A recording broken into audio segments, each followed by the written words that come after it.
지난 시간에 우리는 요한계시록 1장 1절에서 3절의 말씀을 봤습니다. 특별히 거기에 보면 1절에는 하나님이 우리에게 주신 계시의 말씀이고, 이 모든 계시는 하나님 예수 그리스도의 계시, 예수 그리스도가 중심이고 시작도 끝도 마무리도 예수님이 하신다고 말씀하셨습니다. 그런데 오늘 본문 4절에는 일곱 영, 하나님의 일곱 영에 대한 말씀이 등장하고, 1절에 천사를 보내서 요한에게 하나님이 말씀하시고, 그리고 요한이 본 것을 2절에 기록하시고, 그 다음에 1절에 그 요한이 종들에게 보이기 위해서 하나님께서 말씀하신 그 종들이 그 말씀을 받고 모든 성도들에게 그 말씀을 전하게 하셔서 모든 성도들이 읽는 자와 그리고 듣는 자와 행하는 자가 복이 있다라고 말씀하셨습니다. 그래서 요한계시록에는 복이 7가지의 복이 기록되어 있는데 1장 3절에 읽는 자와 듣는 자와 지키는 자가 복이 있다고 말씀하셨습니다. 요한계시록은 하나님의 모든 예언을 다 이루시고 한 가지만 남아있는 곧 이루어질 마지막 계시의 말씀입니다. 요한계시록에는 여러 가지 비유와 상징을 많이 사용하고 있습니다. 많은 사람들은 요한계시록은 굉장히 해석하기가 힘들고 비밀스럽고 가려져 있고 감춰져 있는 책이라서 해석하기가 어려운 말씀이기 때문에 함부로 접근하지 않으려고 하는 경향이 있습니다. 그러나 여러분이 아실 것은 요한계시록은 매우 가장 알기 쉽고 또 해석하기 쉬운 말씀이라는 마음을 먼저 가지시기를 바라겠습니다. 요한계시록의 문제는 해석하기 어려운 것이 문제가 아니라 하나님의 말씀을 믿지 않는 문제가 있다는 것입니다. 더 큰 문제는 뭐냐면 많은 그리스도인들이 이 말씀을 듣고 그리고 말세에 여러 가지 일어날 계시의 말씀을 듣고도 별로 대수롭지 않게 여기고 심각하게 받아들이지 않는다는 데 큰 문제가 있는 것입니다. 예수님께서는 예수님의 그 재림 자체를 노아의 홍수 때로 비유해 주셨습니다. 특별히 마태복음 24장 35절 이하에 보면 천지는 없어질지언정 내 말은 없어지지 아니하리라 그러셨습니다. 그러면서 뭐라 그랬냐면 노아의 때와 같이 인자의 임함도 그러하리라. 홍수전에 노아가 방주에 들어가던 날까지 사람들이 먹고 마시고 장가들고 시집가고 하나님의 말씀을 귓등으로 듣다가 홍수가 나서 그들을 다 멸하기까지 그들이 전혀 깨닫지 못하였다. 인자의 임하는 재림의 날도 세상이 그럴 거다라고 우리에게 가르쳐 주셨습니다. 천지는 없어져도 하나님의 말씀은 반드시 다 이루어진다는 것입니다. 그러나 하나님의 모든 말씀은 그대로 이루어진다는 사실을 우리가 늘 마음속에 새겨야 합니다. 노아가 110년이라는 긴 세월 동안에 세상을 향하여 하나님이 세상을 홍수로 멸할 것이라고 120년 동안 복음을 전했습니다. 120년이라는 긴 세월 동안 하나님이 오래 참고 기다리셨다는 거예요. 그러나 아무도 믿지 않았다는 것입니다. 이것이 큰 문제예요. 말씀을 귓등으로 들이면 안 돼요. 말씀을 마음에 새기고 마음에 담고 준비하고, 그래서 복 있는 사람이 뭐냐? 말씀을 읽고 듣고 행하는 사람이 복이 있다라고 말씀하신 거죠. 훗날 베드로 사도는 이와 같은 노아의 방주의 일을 뭐라고 베드로 사도가 예수님으로부터 들은 말씀을 얘기했느냐면 베드로 전서 3장 20절에는 그들은 전에 그랬습니다. 노아의 날 방주를 준비할 동안에 하나님이 오래 참고 기다리실 때 귓등으로 듣고 복종하지 않는 자들이 망했다. 방주에 들어가서 물로 말미암아 구원을 얻은 자가 겨우 몇 명뿐이니 노아의 가족 8명뿐이다. 120년 동안 복음을 전하고 깨어있으라고 하나님의 심판이 가까웠다라고 말했지만 사람들이 그 말을 귓등으로 들었어요. 그런데 구원받은 사람이 겨우 몇 명뿐이다. 여러분, 구원받는 것이 이 말씀으로 보건대 쉽다는 겁니까? 어렵다는 겁니까? 오늘 요한계시록에서 첫 번째 우리가 나눠보고 싶은 말씀은 예수 그리스도의 몸된 교회들에게 보내신 하나님의 사랑의 편지라는 것입니다. 요한계시록은 하나님의 사랑의 편지예요. 7이라는 숫자가 요한계시록에는 자주 등장합니다. 7이라는 숫자가 요한계시록에만 7번 등장합니다. 7교회, 7영, 7별, 7금촛대, 7천사, 7대접, 7나팔, 그 다음에 7봉인, 7사람들이 등장해요. 하나님이 일하시는 방식에는요, 7이라는 숫자와 굉장히 밀접한 관계가 있다는 것을 우리가 알아야 합니다. 한 주간은 7일이죠. 천지 창조를 하시고 1회 만에 7일 만에 하나님이 안식하셨어요. 인간의 몸에 있는 여러 가지 세포들은 7년이면 다 죽어요. 그런데 7년 후에는 새로운 세포가 다시 탄생하는 거예요. 여러분, 이 보이는 여러 가지 색깔의 기본 색깔은 빨주, 노초, 파남보 7가지 색으로 기본 색이 7가지 색으로 되어 있어요. 피아노의 건반도 7가지 건반이 기초예요.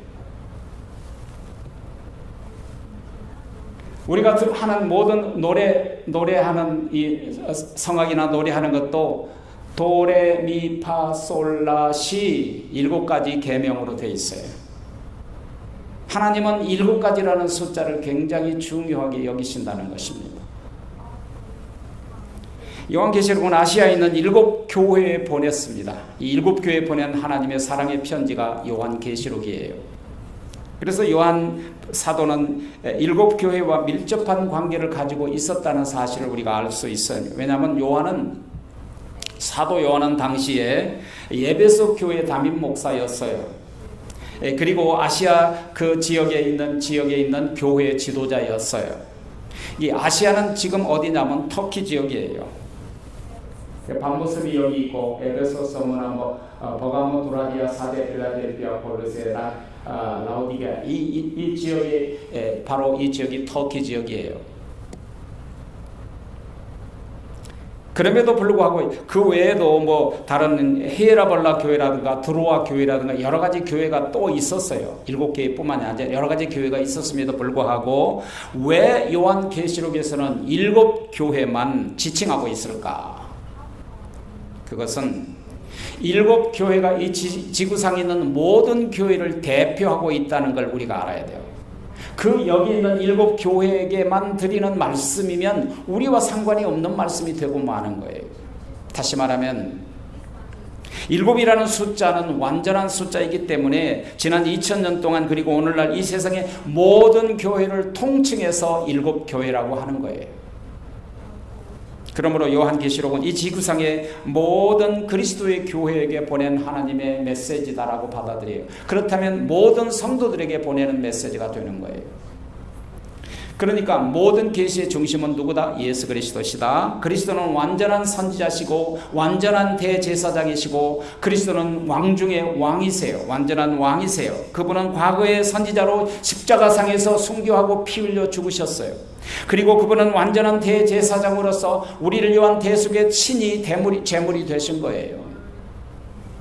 그분은 단번에 영원한 피를 흘리시고 우리를 위한 한 번의 완전한 속죄로 말미암아 영원한 제사를 드리신 거예요. 이미 우리의 죄를 대신 지시고 대신 속죄의 제물로 피 흘려 드리셨으므로 우리의 허물과 죄악을 다 깨끗하게 하셨기 때문에 우리 죄를 다시 대속하시기 위하여 다시 죽으실 필요가 없는 거예요. 완벽한 제사를 드리셨기 때문에. 그러므로 그분은 우리를 통치하시는 만왕의 왕이세요.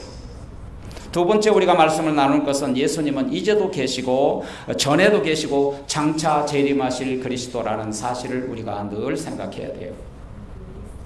자, 계시의 시작이고 계시의 실행자시고 계시의 완성자이신 예수 그리스도는 이제도 계시고 전에도 계셨고 장차도 영원히 우리에게 오실 분이시다는 거죠.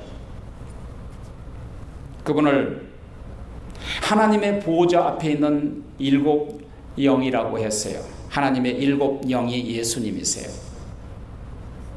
어떤 분들은 보면 일곱 영을 일곱 천사라고 말하는데 그건 해석이 잘못된 거예요.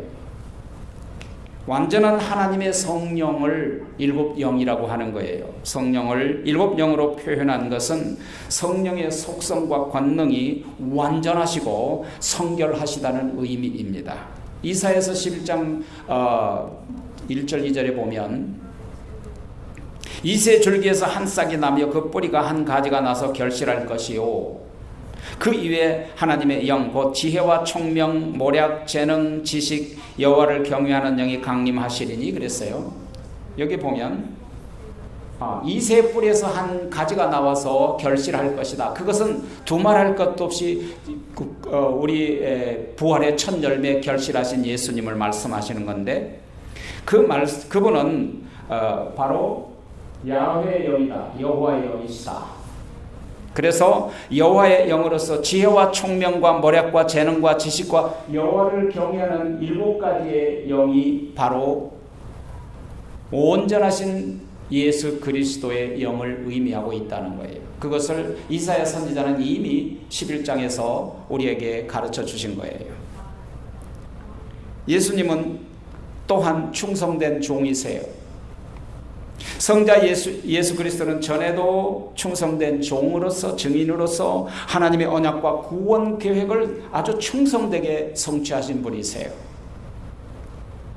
그리스도는 자신의 생명을 드리기까지 바치기까지 하나님의 구속의 사역을 성취하신 충성된 증인이셨단 말이에요. 충성이란 말이 뭐예요? 충성은 성령의 일곱 가지 영이죠. 그렇죠? 한자로 보니까요, 충성이라는 말이 한자로 풀이하면 이 가운데 중자의 마음이에요. 그러니까 마음이 사람의 마음이 가운데 흔들리지 않는 항상 중심이 딱 있다는 거죠. 그 다음에 성자라는 것은 뭘 의미하냐면 여기 보면 말씀이라는 말씀 원자의 이룰성이에요. 충성스러운 사람은 한 번 하는 말을 반드시 그대로 지키고 이룬다는 뜻이에요. 이 사람이 충성스러운 사람이에요. 이 헬라어로는 피스티스라고 하는데 이 피스티스라는 말을 영어로는 faithfulness, 신실하고 성실하여 믿을 수 있다 그런 뜻이죠. 그러니까 God of faithfulness, 하나님은 신실하신 하나님이시다. 사람은 어떤 사람이 신실하냐? 신실한 사람은 항상 마음의 중심이 흔들리지 않아요. 자꾸 조속으로 흔들리지 않는 사람이에요. 그리고 한번 내가 입으로 말하는 걸 그대로 지킬 줄 아는 사람이 신실한 사람이에요. 하나님은 반드시 한 번 하신 언약을 반드시 지키시고 하신 모든 말씀을 천지는 없어질지언정 이루어지리라는 이 신실하신 하나님은 오늘도 그 언약을 지키시기 위하여 열심하고 득심하신 분이라고 성경에 기록되어 있어요. 여러분, 하나님이 보시기에 신실하고 믿음 있는 사람이 되고 싶지 않으세요?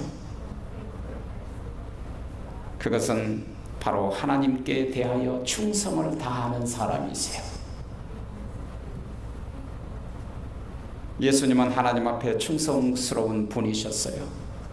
요한계시록 앞으로 보겠지만 3장 14절에 보면 아멘이시요 충성되고 참된 증인이시요 하나님의 창조의 근본이신이라 그랬어요. 이게 바로 예수님이세요. 성부 하나님은 언제나 하나님 앞에 예수님은 아멘 아멘 하셨어요. 그것이 무슨 뜻이냐면 절대적 신뢰를 가지고 절대적 사랑의 관계를 가지고 무엇이든지 언제든지 예 그렇습니다, 전적으로 동의합니다, 네 순종하겠습니다, 그 말이에요. 아멘이라는 말이 바로 그분이 아멘이시오 예수님이셨다는 거예요. 하나님 앞에. 그래서 예수님은 하나님 앞에 충성된 그분이신데 그분은 교회의 머리가 되시오. 우리 교회의 머리세요. 다시 말하면 머리가 되셔서 이 교회를 통치하신단 말이에요. 예수님은 하나님 아버지께 엄청난 충성된 증인이세요. 충성을 다하여 자기 권리를 다 포기하신 분이시잖아요. 그 보좌를 버리고 내려오셨잖아요. 예수님의 생애는 하나님의 뜻을 따라서 사신 분이세요. 얼마나 충성스러워요. 수가성의 우물가에서 수가성의 여인과 대화를 나누고 있을 때 제자들이 그 수가성에 들어가서 음식을 사가지고 왔는지 아니면 비로 왔는지 예수님께 점심을 좀 드시라고 드렸더니 예수님이 하신 말씀이 뭐였죠? 요한복음 4장 34절에 보면 나의 양식은 그랬어요. 내가 먹을 양식은 나를 보내신 이의 뜻을 행하며 그 일을 온전히 이루는 것이니라.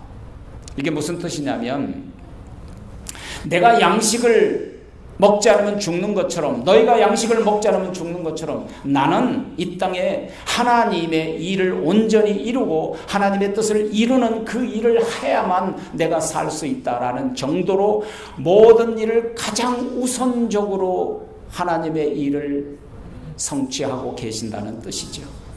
그렇지 않아요, 여러분? 우리가 양식을 안 먹으면 죽잖아요. 예수님도 그런 마음을 가지고 하나님의 일을 성취하셨다는 거죠. 자기 목숨을 십자가에 내어 놓으라 하셨기에 죽기까지 하나님께 충성을 다했고 겟세마네 동산에서 내 뜻대로 마옵시고 아버지의 뜻대로 되기를 원합니다라고 기도했던 거죠. 그것이 충성이에요. 하나님 앞에 온전히 뜻을 따르고자 하는 것. 이러한 사실은 당시 박해를 받고 고난에 처해 있는 그 모든 교인들에게 굉장히 큰 위로가 되었고 우리도 우리 주님처럼 충성스럽게 주님 앞에 올바른 신실한 신앙을 지켜야 되겠다는 결단을 할 수 있고 믿음을 지키게 해주었던 거예요. 예수님은 죽은 자들 가운데서 가장 먼저 나신 분이세요. 첫 열매예요. 부활의 첫 열매. 먼저 나셨다라는 프로토토코스라는 말은 프로라는 말과 토토코스라는 말이 합쳐진 건데 프로라는 말은 뭐냐면 시간적으로 먼저 선제하셨다는 거예요. 시간적으로. 그런데 토토코스, 딕토스라는 말은 뭐냐면 이 세상이라는 공간으로 나오셨다는 뜻이에요. 그래서 이것을 합치면 먼저 나셨다는 것은 예를 들어서 철수가 영이보다도 프로토토코스 먼저 났다라고 할 때 철수가 영이보다 시간적으로 먼저 존재했지만 그리고 그 영이가 나오는 이 공간에 나왔다 그런 얘기죠. 다시 말하면 예수님은 창조된 피조물이 아니시고 이 세상이라는 공간이 이미 생기기 전부터 영원 전부터 먼저 선재하셨는데 이 세상이라는 공간으로 오셨다 그 말입니다. 이것이 바로 먼저 나셨다 그런 뜻이에요. 그러므로 예수님은 교회의 머리가 되세요. 모든 임금들의 머리가 되세요. 왕 중에 왕이세요. 그래서 모든 왕들을 통치하시고 세상을 이끌어 나가시는 거예요. 그리스도께서 만물 위에 뛰어나시며 모든 권세자들을 지배하는 주권적인 통치력을 가지신 분이세요. 예수님은 왕 중에 왕이세요. 하나님이 왕을 세우고 통치하시고 그리고 이 역사를 이끌어 나가기 위해서 때로는 악한 왕도 세우시고 때로는 선한 왕도 세우시고 그래서 이 하나님의 뜻대로 이 세상을 통치하시고 역사를 이끌어 나가신다는 사실입니다. 바로 그분이 예수님이세요. 그리스도는 은혜와 평강이세요. 은혜라는 카리스라는 말은 그리스도 안에 인간들에게 거저 주시는 하나님의 무한한 사랑의 선물이세요. 바로 그분이 은혜 중에 은혜는 예수님이세요. 예수님이 없는 이 세상은 죽음뿐이세요. 그런데 그 예수님을 우리에게 선물로 주셨으므로 우리가 그 은혜 가운데 그래서 그분은 은혜 위에 은혜세요. 은혜가 없으면 우리에게 평안이 없어요. 여러분, 은혜가 먼저일까요? 평강이 먼저일까요? 은혜가 먼저예요. 평강이란 에이데네라는 평강은 은혜로 말미암아 우리에게 주신 우리의 평안한 평강 그리고 하나님과의 평강, 화목 그리고 이웃과의 평강을 누릴 수 있게 하세요. 그러니까 은혜가 먼저예요. 우리가 은혜를 많이 받아야 돼요. 은혜가 있을 때 내 삶이 평안해요. 그래서 요한서에서 그러잖아요. 내 영혼이 잘됨 같이 범사에 잘되고 네 육체가 강건하기를 원하노라.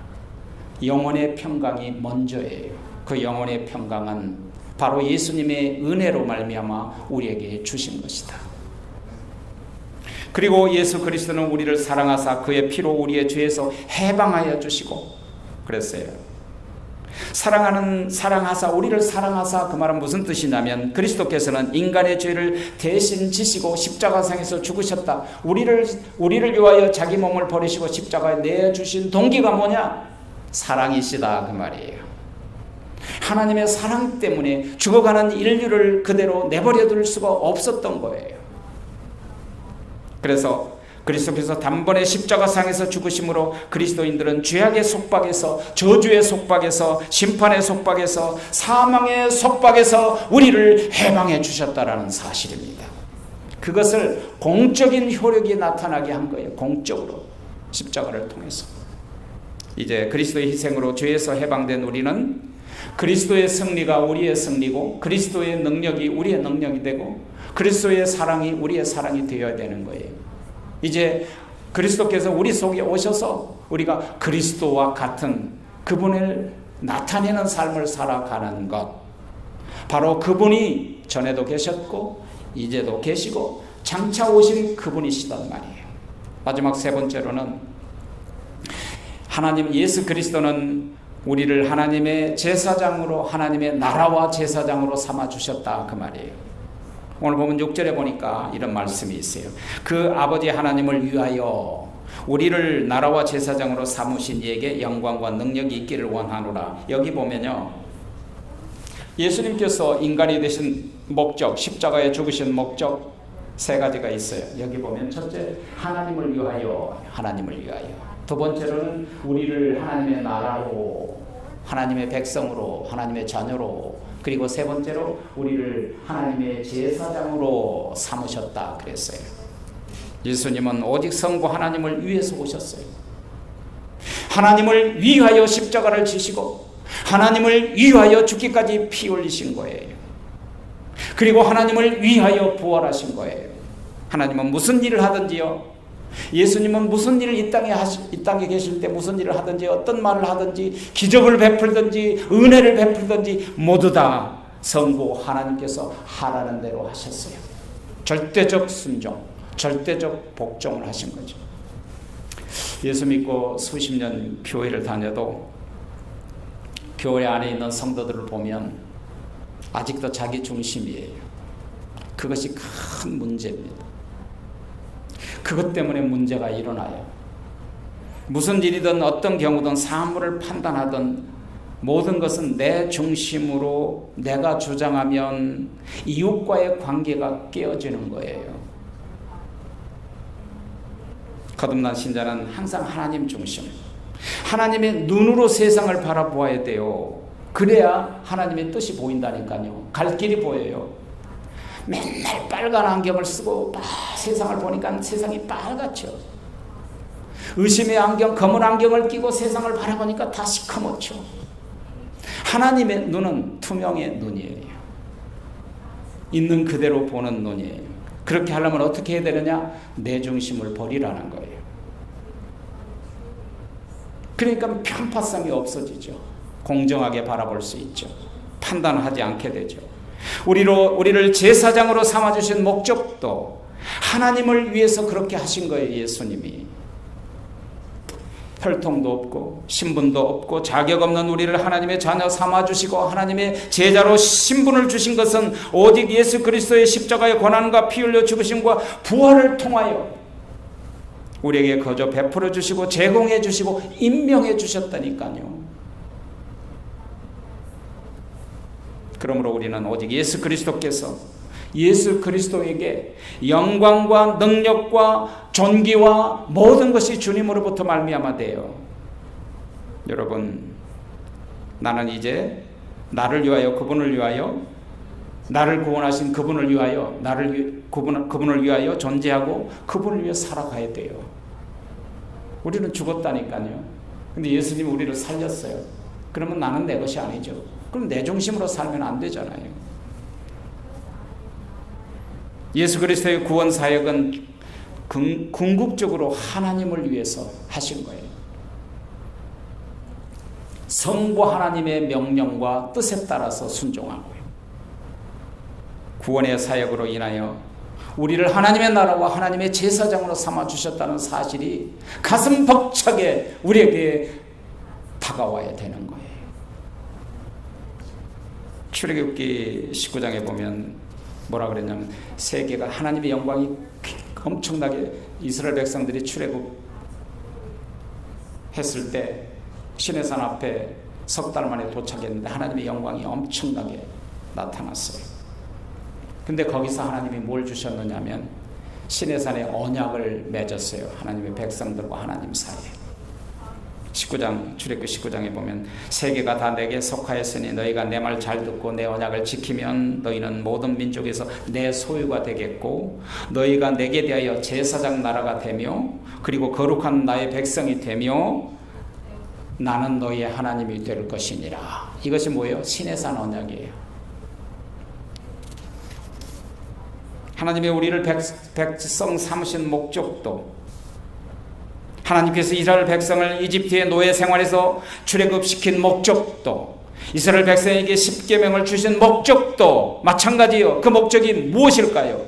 이스라엘 백성들을 출애굽한 지 석 달 만에 시내산 앞에 도착했을 때 이스라엘 백성과 맺은 그 시내산 언약을 맺었던 거예요. 그 언약을 시내산 언약이라고 하는데 출애굽기 6장 7절에 딱 도착하자마자 하나님이 이렇게 말씀하셨어요.